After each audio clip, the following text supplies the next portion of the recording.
In today's video, I'm going to show you how to add border radius in Figma quickly and cleanly so you can give your shapes, frame sheets, frames, and components a more polished, modern look. Whether you're designing buttons, cards, images, or UI sections, border radius is one of those small details that makes a huge difference in the final result. If this tutorial helps, make sure to hit the like button and subscribe for more easy Figma tips and design tutorials. Alright, let's jump right in.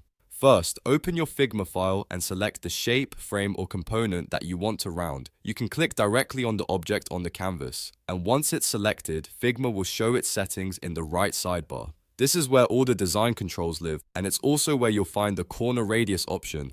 Now make sure you're in the Design tab in the right sidebar. If you're not already there, click on Design so you can see the styling options for the selected object. Look for the corner radius field. You'll usually recognize it by the small square icon with rounded corners next to it.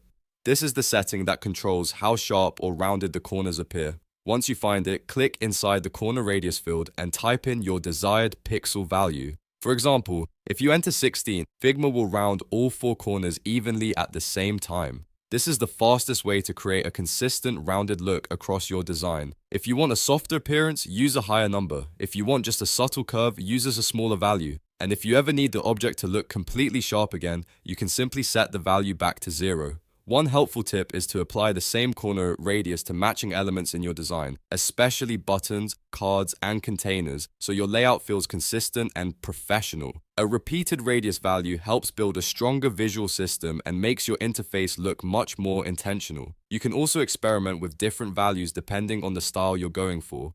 For example, smaller radii work well for clean and minimal interfaces, while larger radii can make a design feel friendlier and more modern. And that's really all there is to it. Select the object, go to the corner radius field in the Design tab, and enter the pixel value you want. In just a few seconds, you can completely change the feel of your design. If you found this useful, please hit like, subscribe, and turn on notifications so you don't miss the next Figma tutorial. Thanks for watching, and I'll see you in the next one.